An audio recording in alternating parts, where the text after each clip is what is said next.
everyone. Welcome to Basecamp, a climbing magazine podcast. Kevin Riley here. Today's episode features my interview with Mike Williams, a climber, guidebook author, former editor-in-chief at the now-defunct Dead Point magazine, and new business owner of Bridgebound Campers, a van outfitting company out of Fayetteville, West Virginia, aka the New River Gorge. During the interview, we deep dive into the process of outfitting a van and why van life has exploded over the last decade, as well as we talk about Mikey's obsession with projecting, whether it be authoring a guidebook, editing a magazine, outfitting a van, or projecting a 514 at the new. I really enjoyed speaking with Mike, not just because of his wealth of knowledge about the new or vans, but because he's a lifer in the industry that has preserved his passion for climbing and the lifestyle over multiple decades.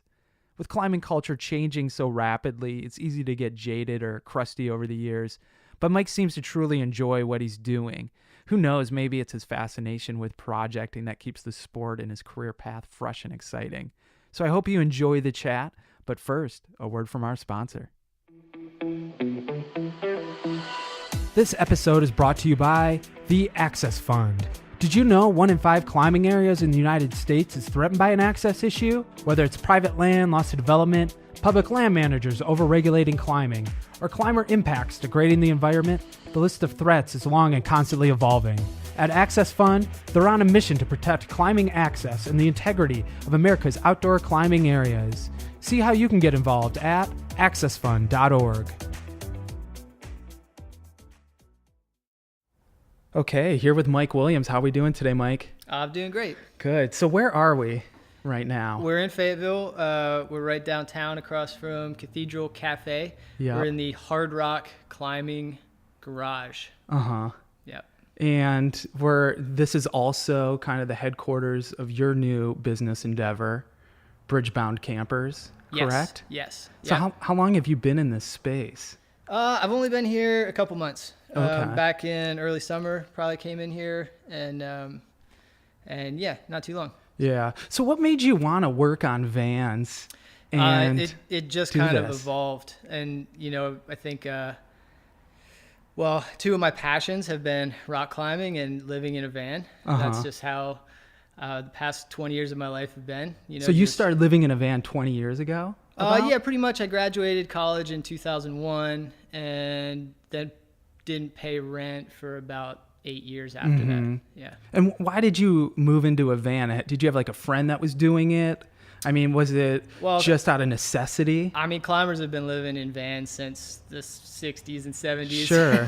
It's kind of the way of life. This whole van life movement thing it's kind of blown up recently, but it's not new. Yeah. I mean, this all goes back to the Volkswagen Westfalia and, just the lifestyle of early climbers in Joshua Tree and traveling back and forth from Yosemite to Colorado and other places to go rock climbing. I think one of the first built out vans that I ever saw was Kurt Smith's van here at the Rendezvous. Yeah. Maybe 10 years ago. Sweet van. He had disco lights on it, I think I remember. Yeah. I mean, it was a crazy van. Yeah. So what was your first van like? It was Volkswagen. It was? Yeah. So I just out of college, I was living in the back of a pickup truck, which wasn't very the platform? Comfortable. Yeah. I built out a little platform, which is kind of like the base level climber rig. That's where I started. I had it for 10 years. Yeah. So you put a platform over the wheel wells and a camper shell top, to keep the rain off. And my buddy Chris Faulkner and I, it would have been the fall of 2001, we slept in that same bed together and drove all the way to Yosemite and climbed, and we're out for 3 or 4 months. Yeah. Yep. And so when did you upgrade to a van after that truck? As soon as possible. Yeah. You wanted to be able to sit up. Yeah, it was great. I don't know. I probably had that truck a year or two, and then just started looking at vans and settled on the Volkswagen because it was just perfect. They're great little vans. It was an 86 Volkswagen Westfalia. It had the full camper package with pop top and everything, and I loved it. Yeah. And it was perfect for my lifestyle for the next, probably 5 years. And I was in that van living at Rogers Campground, guiding here in the summer, and then traveling out west in the winter. When did you, because last time I saw you was maybe like 2-3 years ago, and you had a Sprinter van and you were selling it. Yep. So you built that van out, and then you built out other vans after that? Yeah, so that was the first van that I built out, was the Sprinter. And, the reason that I got rid of the Westfalia was because it just kept breaking down. And that's the problem everybody has with them these days. Sure. They're just old. They don't make them anymore. So, yeah, at that time, I bought the short 118-inch wheelbase Sprinter, tiny little guy, and built it out and did a pretty good job. I mean, I look back at it now and I'm like, that was kind of janky, but it was great. I mean, I had a stove and a fridge and a sink and a bed and a little space heater. It had everything we needed. And it was awesome. But then you kind of just like evolved past that. You no longer wanted to live in a van, or I mean, what was the catalyst for you selling that van and moving on? I mean, the obvious catalyst is that I had a child. Okay. Which it was time for that. And it only had 2 seats. It had 2 seat belts. And when you become a family of 3, you need a vehicle with 3 seat belts in it. So it was also getting old. It had over 200,000 miles on it, and it was time for it to go.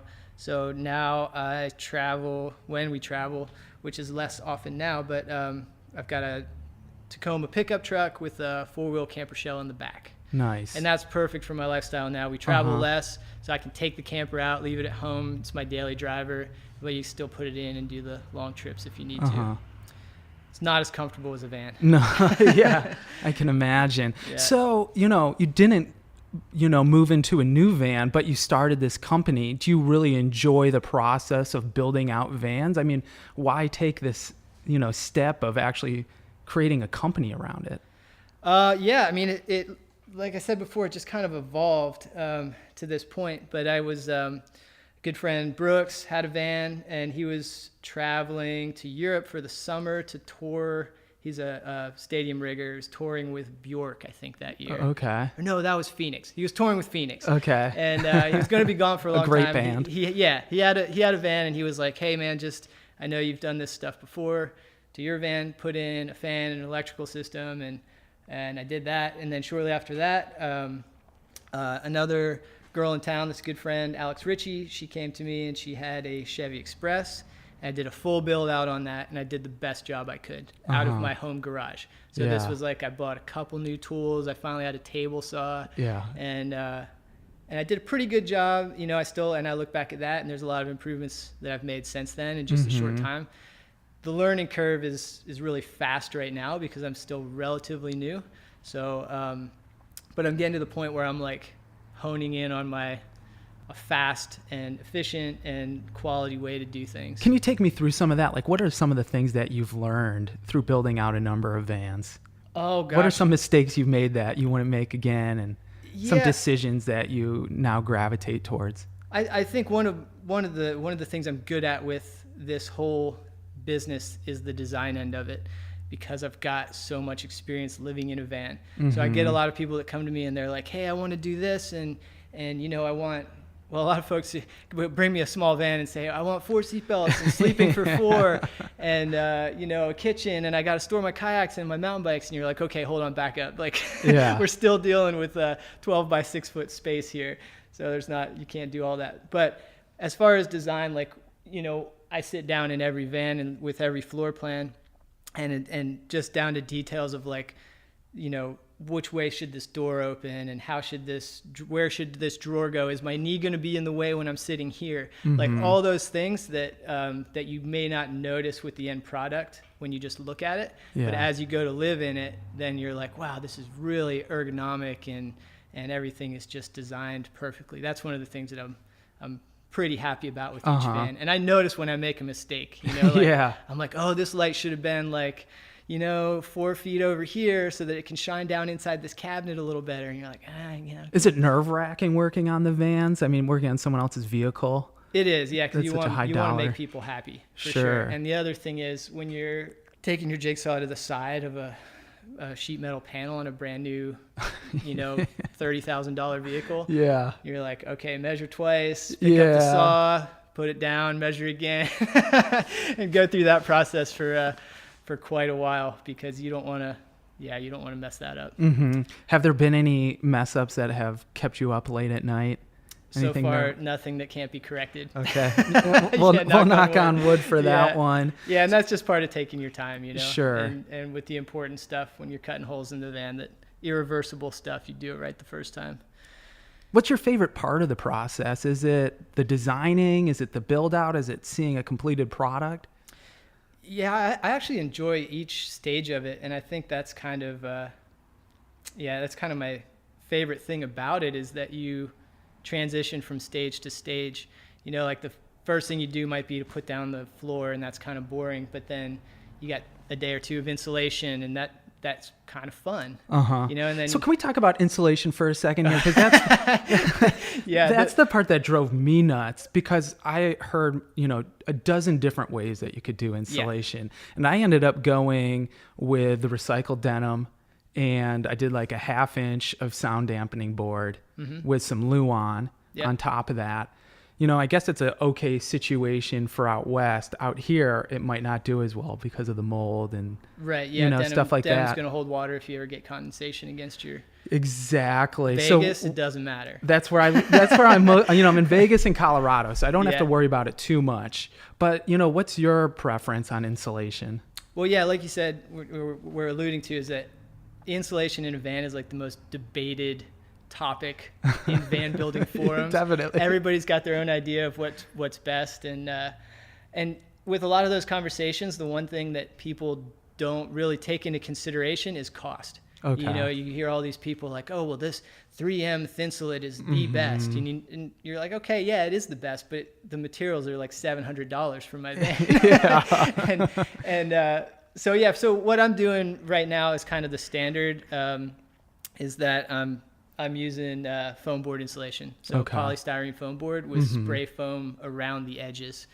So I'll just cut those boards to fit. I've got 3/4 board on the ceiling because that's about as thick as the ribs are. And then I do 1 inch on the walls and a 1/2 inch of polyiso on the floor. And then around all the edges, you got the spray foam in there and fill some of the gaps. And then the cavities, the larger cavities in the pillars, I do fill with the 3M Thinsulate. Okay. So I use that really quality product sparingly because it's expensive. But yeah, it does a good job, a decent job with the sound dampening. It could be better, but it's totally waterproof. Yeah. You know, it's like you could water beads up on it, so you're never going to have problems with that. And being in the East, that's a good thing. Yeah, you really need to think about that out here. But I've seen people use wool. You know, you can have the wool in there. It's kind of messy, but once you get it behind the walls, it's okay. You're not dealing with it as much. What about power and like solar and stuff like that? Yeah, it kind of just depends on what people want. Like the standard system that I put in is I'm using AGM batteries, and usually 200 watts of solar on the roof, 200 amp hours of battery power. This one's got 300 amp hours because you wanted a bit bigger inverter. And then it charges 3 ways. You can charge it from the shore power port on the outside, the 120 volt, or the solar charges it at all times, and then it charges when you're driving. And it's got an isolator, so that it's an isolated system. When people are first looking to purchase a van, should people be thinking Mercedes, Dodge? You know, like, what do you usually suggest people look at? I mean, that's kind of the great debate right now too. I will say I think that the Sprinters are way overrated right now as far as cost. Yeah. And again, we're coming back to like I was talking about with the insulation. It's like, yeah, you know, what is the best van? It's like, okay, you know, the Sprinter, it's a Mercedes. It's pretty cool, but it's really expensive. Yeah. And not just the initial cost, but the maintenance on it. Like, I mean, an oil change can be $200, you know, if you take it to the dealer, and it's just constant upkeep. And I think that people don't realize, you know, they've got this reputation. Oh, it's got a diesel engine. It's going to run 500,000 miles. And they just don't. They're not that much better than other vehicles. Okay. In my opinion. Yeah. I mean, my Sprinter van broke down all the time. And when it broke down, when the Westfalia broke down, it would cost me $20 at AutoZone to put in a new fuel pump or something. When the Sprinter broke down, $500. Didn't matter what it was. It could be, you know, EGR valve. Oh, that's a common problem. You look on the forum. Oh, that's a common problem there. You know, it's like, what about the turbo resonator eliminator? Oh, yes, that's a common problem. Everybody has to replace that. You know, and it's like over and over. Drive shaft, the U-joints went out. Oh, you have to replace the whole drive shaft. $5,000. Like stuff like that, right? So it just, and it's not to say that the other vans are immune from that either. But right now, I'm kind of psyched on the ProMaster. Okay. And there's quite What about the axle? Did you lose any clearance? It's on the rear axle? No, you don't lose a lot. People see that when you're driving behind a ProMaster. I know, that's why I got talked out of the ProMaster. It looks kind of silly. It's got this long axle that goes across. It's only 1 inch lower than the Sprinter's differential case. Okay. So 1 inch is like, you know, the width of a thumbnail. It's like not that much. Not that much lower. Granted, it does go all the way across, so you can't straddle rocks the same way. But I think if you want to drive off-road, you're better off in a ProMaster. It's front-wheel drive. So you can, it's like, for example, the Motherlode Hill. My Sprinter, it was terrifying going up the Motherlode Hill. This is at the Red River Gorge. There's this notorious hill coming out of the Motherlode that people epic on all the time. It's just super steep and rutted and gravelly, and there's always a tow truck getting somebody out. But yeah, so that's a good example. My West Folly would cruise up that hill. Sprinter was just terrifying. ProMaster would cruise right up its front-wheel drive. So that's one nice thing about it. If it snows or if you're off-road, you can have a little bit better traction. It's got a lower step-in height, the ProMaster does. Interesting. It doesn't have the drive shaft because it's front-wheel drive. Okay. So they're able to lower the floor about 6 inches, you know, lower than even where the cab sits. So that brings the overall height of the vehicle down a little bit too. And instead of taking 2 steps in, you take 1 step in. So that's kind of nice, the lower step-in height. It's got the tightest turning radius of all the vans, so you can zip around gas pumps and stuff and pull in parking spots really easily. Yeah. But most importantly is the width. So it's 6'7" wide from panel to panel in the back, which allows most people to put a bed sideways, which really opens up your floor plan options. You know, by having your bed not run north to south but east to west in the back. So yeah, so those are some of the reasons. I don't think the ProMaster is a better van than a Sprinter. I don't think it's better than the Transit van. These are all they all have pros and cons. And have you built out any of the Transits? I haven't messed with the Transit yet. No. Yeah, I've been in one, and you know, I have a friend that built one out, and we've looked through it, and they're cool. They're really cool. It's a nice van. They're all nice vans. They all, exactly. They're all kind of the same, but yeah, they are. It is a competitive field, and it's hard to know which one to go with. The first van I built as this company, I bought it myself to kind of build a demo van to show the quality of my work, and then I would sell that van. And I chose the ProMaster for those reasons. That you know, it had that sideways bed in the back. That was a big deal, you know, and you can all of a sudden have a much bigger open living area for a very small van. What does a typical build out cost? I know it can range depending on the different components and all that, but yeah, so yeah, it's hard to say typical because you could literally throw a mattress on the floor of a van and a camp stove and have a camper van. You could easily drop $100,000 into a van. Like you mentioned your friends at Titans Vans. Yeah, I'm sure those vans are $100,000. Yeah, he's charging about high 80s. Yeah, and that's with the van, right? That's with the van. Yeah. Right. Usually the van is like 40 and then you're looking at another 40 to 60 for the build out. Yep. Yeah. And that's pretty standard in the industry right now. Like, I mean, Sportsmobile, you're looking at closer to 80. Van Specialties or Outside Van up in Oregon, those are $100,000. I mean, maybe even just for the build, not the van. Yeah. So right now these vans that I'm building right around 20. Okay. Right around 20,000. So I think that being here in West Virginia, I can still do a really good job, use really quality parts and materials, and come in at a way better price than what folks out west. You live in Boulder, they pay rent in their shop in Boulder, you know, and that's really expensive. Yeah, I did notice that first van that I think you did like a little video on it. Yeah. And it was about $20,000 cheaper than the vans over at Titan. You can't really compare that. It's not apples to apples, but at the same time, I was just thinking, I bet he can do it way cheaper than being out of Boulder or one of those expensive cities. Yeah. And the other thing is I'm doing this by myself right now. I have, really low overhead costs, and I don't have to pay myself as much because I don't have employees. So it's just me in here, and You think you'll keep it that way? I mean, it's a lot of work, to. Right? You do? I want to. I want to. It really complicates things to add employees into a business, just as far as the business. And what I foresee happening is that, as we talked about before, this is a huge industry. I could make this business grow very quickly. Mm-hmm. And before I know it, like within a year, I could find myself sitting at a desk all day and not cutting wood. And I just want to be cutting wood. Yeah. So it's kind of, it's kind of one of these things where I want to keep doing what I'm doing, and being the actual one in charge of hands-on stuff. But, you start adding in employees, and now it's like you've got all this workers' comp you got to deal with, and mm-hmm. all this taxes and other things that need to be dealt with, and emails, because now you're working on 2 vans at the same time, and you've got to keep up with ordering parts. It's huge, like keeping the parts in stock so that you're a step ahead. If mm-hmm. you run out of what you need and you have to wait a week for a part to come in, that's a huge loss of income. So, and how's business been? I mean, van life has exploded dramatically in the last few years. It seems like everybody wants to live the van life. Have you seen a lot of people kind of coming to you looking for build outs? Are you surprised by the amount of demand? Yes. Yeah. Yeah. Short answer. Yeah. Yeah. Yeah. I mean, going into this, I kind of knew, if you go to any climbing parking lot, you can notice if you've been climbing for 5-10 years, if you show up at any climbing parking lot now, there's just like vans everywhere. Everywhere. The guy that I'm working on, this van right here that's sitting here, this guy he works at a climbing gym in California, and he was telling me, showed me a picture of the parking lot outside, I believe it's Planet Granite. Okay. I think so. Yeah. One of those big climbing gyms near San Francisco.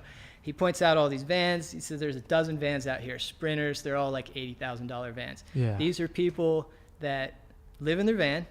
They let them live in the climbing gym parking lot. Uh-huh. They take showers in the gym. Sure. They go to work at Google. All day long. They make San Francisco money. Yeah. And then they live in a van because you can't afford to live out there. People mm-hmm. can't afford to live. That's interesting. An apartment could be $2,500 a month, for a 1-bedroom apartment. And so then, they're like, with San Francisco money, they're looking at like, okay, it's an $80,000 van. That's cheap, compared to what their housing costs are out there. So so this first van I'm working on is from California, it's like crazy. I'm here in West Virginia. And I knew that I had an idea that I was going to be able to do this, that it was going to be successful, but I was nervous about it.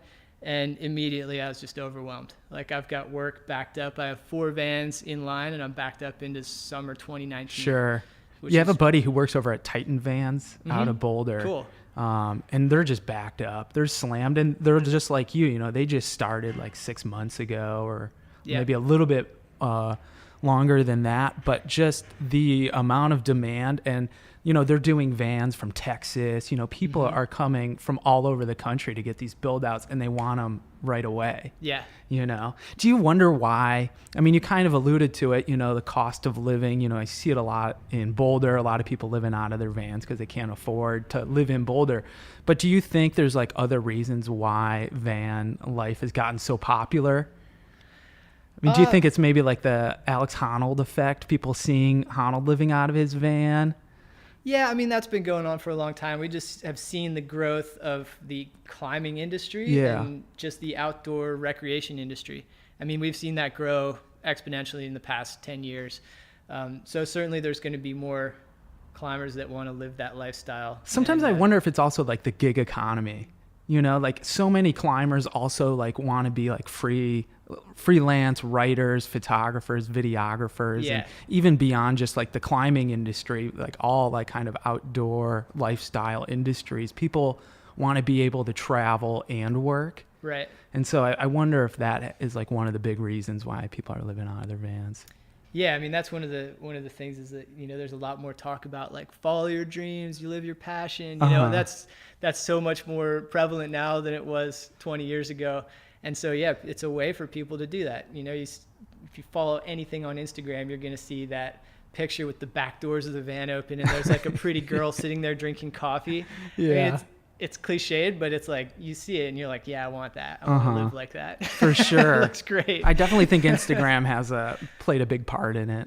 You know, the whole van glamorization hashtag. of it. Totally. So you used to be the editor-in-chief. Is that correct? Over at Dead Point? Yeah. I don't know what the chief means, but yes, I was the editor over at Dead Point. Yeah. How did you get involved with Dead Point? Were you a journalist? Did you study journalism and English in school, or? No, definitely not. How did that all unravel? Man, my whole life's kind of been like that. I don't know how I ended up building vans either, but I that started, you know, I was just chasing my passion of rock climbing. Yeah. And so I ended up living up here. I was in the right place at the right time, and this area was in dire need of a new guidebook. And which you also wrote? Which I also wrote. Yep, the guidebook for the New River Gorge in 2008 was the first time it came out, and we're going into a third edition now. Nice. But yeah, it started with that. I was in the right place at the right time, and I was an okay writer in college, but I didn't study journalism or writing. And that fell into my lap, and I did that, and then all of a sudden people thought I was a writer because I wrote a book, you know? Yeah. And so my next door neighbor was Matt Stark. He lived right behind us, and he started Dead Point. He was running that by himself for a while, and it got to the point where they expanded and grew enough to hire an editor, and sure enough, there was a writer. I'm making quotation marks with my hands. A writer right next door. And he said, yeah, you want to work for Dead Point? I said, sure, that sounds great. Did you enjoy the experience? Yeah, I really like that. Everyone wants to be, you know, a magazine writer in the climbing industry, but it's actually a ton of work. I don't think a lot of people realize how much work is involved into putting out an issue. And I imagine you also were responsible for the website, which you guys had a ton of online content at the time. Yeah, I was mostly responsible. I mean, we started with a bi-monthly. So every 2 months we had an issue, and then it eventually went to a quarterly later on. But our magazine was quite a bit smaller than like with Climbing Magazine or Rock and Ice. It was, you know, it's one step up from a pamphlet is what it was. We'd, you know, have maybe 60 pages, and some of our larger issues, we got to where they were pretty big, and it was quite a bit of content. And it was good content, considering that it was a free magazine. And the business plan there was that it was just based on advertising. We gave them away for free in climbing gyms and gear shops. Yeah. So it was a fresh idea for the climbing Did world. you see Rock and Ice has come out with a new magazine, Gym I did Climber? see that, Gym Climber, yeah. Same idea. Yeah. But yeah, it was fun. Towards the end there, I did feel a little bit overwhelmed just being the only person, you know, running the website. And it gets a little stale after a while when you're just every day like, oh, this kid sent a 514. Yeah. You're rewriting the same article with different names. Exactly. And you know, at some point you're like, well, we kind of need to evolve. And I think we didn't evolve fast enough with the changes in the climbing industry. I mean, just the fact that when we started with that magazine, it was like Facebook was like how you generated traffic in your website. Yeah. And by the end, just 4 or 5 years later, it's like, man, nobody even looks at Facebook anymore, and I'm still doing this, and I'm kind of left behind, and I don't even know what Instagram is, and now that's where everybody is. Yeah. And I realized, like, wait a second, man, I thought I was like this young, hip guy that works for this like hip skater-style magazine, and guess what, man, you just got old, and you don't know what's going on. Yeah. That's funny. Yeah. So tell me about the guidebooks. Is there a lot of route development around here at the New? There's not a ton. Okay. You know, it was, I think we're kind of over the hill in that sense. There's certainly in the past, maybe even 10 years ago, there were still quite a few routes going up. And we still find new stuff. And there are still people bolting some things on Summersville Lake and the Meadow mostly. Okay. But we've got really strict restrictions here in the Gorge. You have to get a permit if you want to bolt something. And I think over the past 10 years of people getting permits to bolt in the Gorge, I think I'm the only one, along with Pat and Porter, applied for one route. And so it's seen maybe 7 new bolted routes in 10 years. Okay. Yeah. So what are you doing with these new additions? Are you just updating photos, maps? What what are the new additions including? Well, the New River book has been largely unchanged. It's it's, you know, we might get 30 new routes in there. We're going to add a new crag this time. There's about 50 new routes upstream of Cotton Top, if you know where that is. Okay. You know where Cotton Top Crag is, down on the dries, kind of the lower New River area. So that's one new crag that's going in. It's mostly unchanged for the New River Gorge, and most of the development and changes have been at the meadow and the lake. But that said, this going into the 3rd edition, I'm going to do a huge rewrite on a lot of things. I mean, 10 years have gone by. When we went to the 2nd edition, it was basically a reprint. Okay, and that was like 2013 or something like that? Sounds about right. Yeah, it sounds pretty close. So yeah, it was basically a reprint. We didn't add a whole lot, just change out the pictures and things like that. And I feel like 10 years has gone by. I've done a lot more routes, I have a lot more knowledge. And I look back at that book, and I could make it better. So we're going to do a lot more changes and really change the layout and make it look more modern instead of just reprinting again a book from a decade ago that has a stale look to it now. Do you enjoy the process of putting together the guidebook? I mean, it just seems like there's a ton of work involved in that. Yeah. I do enjoy that too. Yeah. It's and it's funny, like I guess all this stuff is related in a sense, right? It's like rock climbing, building vans, working on guidebooks. For me, rock climbing has always been kind of like this. I'm more of a project style route climber. Okay. I like to try to find a hard route that's at my limit and spend like months trying to do it. And not everybody's like that with rock climbing. Everybody kind of does different things. And that's always been the aspect that's attracted me. This huge, daunting project that I can't do, and then making these small steps towards eventually being able to do it and finally completing the project. And the same thing with guidebooks, the same thing with vans. You walk in the van for the first time when it's blank and you're just like, whoa. Totally overwhelmed. Yeah. I've been there. Totally overwhelming. And then you break it down, small chunks, and get little things done, and just keep moving along. So speaking of projects, what have been some of your most memorable climbing projects? Here at the Gorge? Anywhere. I mean, let's start with the Gorge, and then maybe we can move elsewhere. But I mean, gosh, I don't know, man. Certainly Picket Fence was the first like big project that I had. I had progressed really quickly to that point where I climbed Mango Tango in 2007. Can you give me some grades here for these routes? Mango Tango was 14A, and okay. that was at the time, it was still, I think only three people had done it since Scott Franklin, 1989, 88. Scott Franklin, 88. So big time climber, 88. Yeah. Scott Franklin, best in America. That was that's cool that was here. Joel Brady did it in 2001. I think Matt Bosley did it 2003. So it still had an aura about it, is what I'm saying. It wasn't like a lot of people were running train on it. And I was able to do that in pretty much a year, in a season. I started working on it maybe in the spring, and then came back to it in the fall and did it. So my confidence was high. I started working on Picket Fence, which was a step harder for me. 4 years later, I still wasn't clipping the chains on it. So that certainly was the biggest project I had.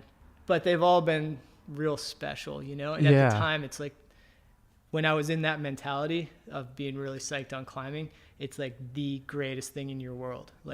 Totally all encompassing. I mean, when I was working on Mango Tango, I'd wake up and eat mango yogurt every morning. It's like, and just get your mind in the right mind frame. Yeah, we were living in this attic apartment with no running water. Alyssa and I were, and seriously, we'd sit there and watch the Joel Brady climbing Mango Tango video and eat mango yogurt and just be totally psyched. And I mean, like every day. And his head is swelling right now if he's listening to this, because he loves that story. I've told him before. Yeah. But every one of those projects for the next, 7 years after that is like, this is the best one ever. Sure. Yeah, the best project's the one you're working on, right? Yeah. Yeah, and I think I was always the person to say that, like, no man, this one though, this one is really the one. This is the coolest thing that's out there, and then I'd find something cooler every time. So what's really inspiring you these days? What gets you psyched? Yeah, right now it's this, man. The van. Yeah, I've been totally just all-encompassing. Do you get time to still go out and climb and do stuff? I haven't been out all summer. And really like the summertime here, I don't get too excited to climb. I've always been that way. It's hot and can't hold on to small holds. What's the peak season here then? What's like the for locals? It used to be October. Yeah. And now November is kind of the new October. And even December can be really good. So November, December, and then probably like March. Do the cliffs stay relatively dry in the winter? Or do they seep a lot? It stays really dry in the winter. It does? Yeah. Okay. Yeah, for sure.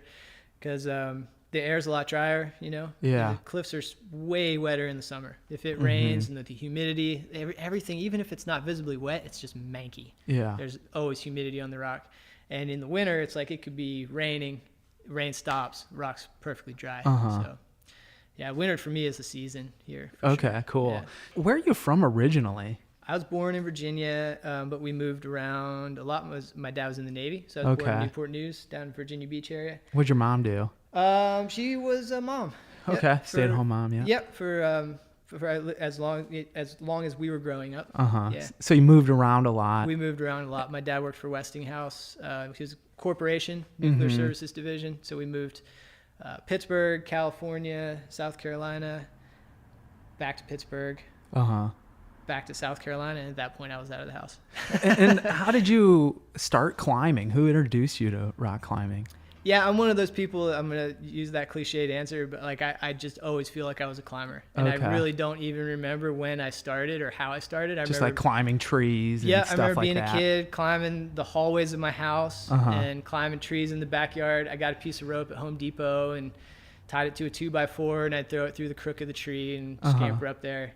I think in middle school, I ended up with a harness. We learned to rappel, my friends and I. Cool. And then, so when I chose college, I chose a college that was close to real rock, and I went to Brevard College, and that's where I really started climbing. That's North Carolina, near yeah. Yeah, it's a beautiful area of the country. Yeah, it was great. Yeah. Yeah. So how did you end up here in Fayetteville? The New River Gorge. It was just too slabby in North Carolina. Yeah, it's great climbing, but... So you had taken some climbing trips here, and... Yeah, for sure. Yeah. And you just wanted to live the lifestyle.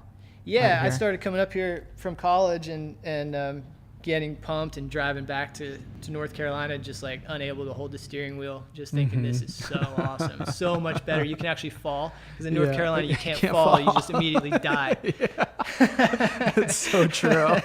That is so true. So yeah, I got psyched on sport climbing, which there is none in North Carolina, and being able to come here and take falls on bolts and get stronger was really cool. Yeah. So then I got... And when was that? Like, what year did you move here? So I graduated college in 2001, and then I was working...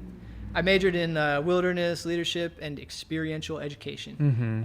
And so after college, I was working as a wilderness therapy type, hoods in the woods. Taking troubled teens. Yeah, at-risk youth. I worked for a program called SEUS mostly, and that was in Black Mountain, North Carolina. I've heard that's a hard job. It's super hard. Yeah, it's nice because you get 2 weeks in the field with the kids, full time. You sleep with them, overnight, and then 2 weeks off to go on climbing trips. And at the time, I thought that was great because you had 2 weeks to go on climbing trips. But after a few years, that was man, it wears you down.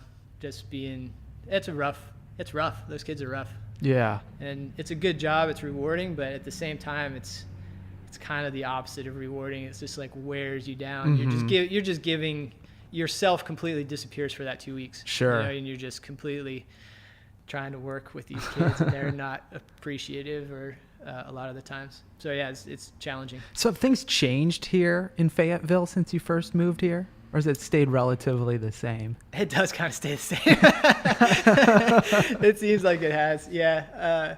Nothing's changed a whole lot. We got some, cool restaurants, and things have gotten, more people climb here now. I'm surprised cool. Not more people don't move here, though. There's nothing to do. There's nothing to do in the yeah. Well, thank you so much. I'm going to let you get back to work. I know you got a lot to do. Great. But thank you. And actually, before I let you go, if people are interested in checking out your work and what you got going on here, how can they find you?